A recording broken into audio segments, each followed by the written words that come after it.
أنا أفهم أنكم لا تقبلون هذه الرواية. كيف بدأت الأزمة من وجهة نظركم؟ أن تجري وسائل إعلام غربية لقاءات شهرية وحتى أسبوعية مع بشار الأسد في محاولات مستميتة لتبرير وتبييض جرائمه، فهذا أمر ربما اعتاده السوريون. لكن أن يجري صحفي ألماني لقاء مع عنصر في جيش النظام برتبة مساعد على أنه قيادي في جبهة النصرة، ثم تتلقف وسائل إعلام غربية اللقاء المزعوم بما فيه من هب ودب على أنه أمر واقع، فذاك منحى آخر يوجب التوقف عنده.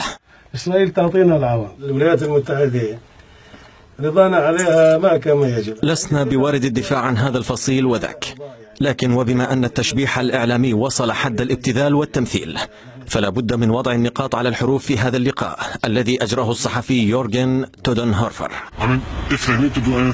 التقرير والذي تبين وفق طبيعة المنطقة الجغرافية أنه أجري في مكاسر قريبة من عين العصافير جنوبي حلب والخاضعة منذ سنوات لقوات النظام، بدأ بمشاهد سينمائية واهتزازات في الكاميرا لإيحاء الصعوبة في الوصول إلى معقل ذاك القيادي المدعو أبو العز، ولكن المفاجأة كانت بحجم المستوى التعليمي والثقافي لهذا العنصر في مخابرات النظام. نحن جزء من تنظيم القاعدة، نحن هي مبادئنا، نحن نحارب الكفر يعني. عبارات فجة حاول العنصر إيصالها بأسرع وقت كالحرب المجمل على الكفار، وصولا لعبارات دخيلة على قيادي جبهة النصرة كالديكتاتورية والوطن العربي، والأهم التهديد بالوصول لأوروبا. ونسوي فتوحات كما سوى خالد بن الوليد في السابق، نسوي في الوطن العربي وننتقل إلى أوروبا. هنا يتطرق العنصر للدول الداعمة. كان نحن عندنا ضباط أتراك، قطريين، سعوديين، في إسرائيليين، في أمريكيين. طبعا وهذا تكرار بحذافيره لمادة التوجيه السياسي التي تعتمد على ما يقوله رأس النظام منذ انطلاق الثورة السورية. يستمر دعم هؤلاء الإرهابيين من تركيا وقطر والسعودية بمصادقة من دول غربية بما فيها الولايات المتحدة.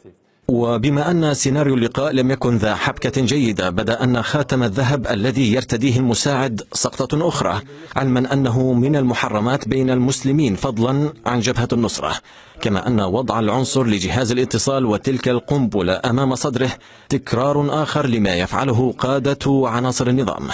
إلا أن سؤالا عن الدعم الروسي لقوات النظام أربك المساعد أبو العز.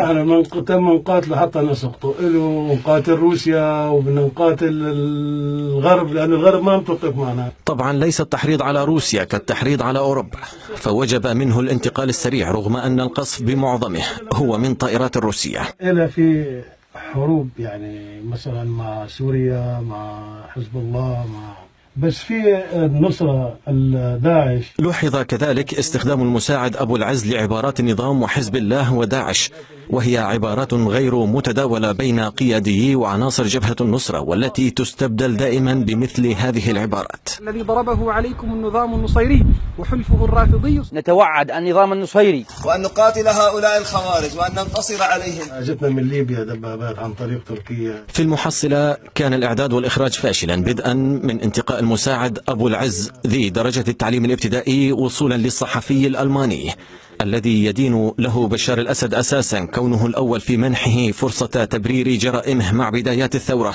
ومع ذلك تتلقف وسائل إعلام غربية مثل هذه التقارير المفبركة كمسلمات. أجانا من السعودية عليه 500 مليون، أجانا من الكويت 1.5 مليون. لم يكن للمسألة علاقة بالإصلاح بل بتدفق الأموال من قطر.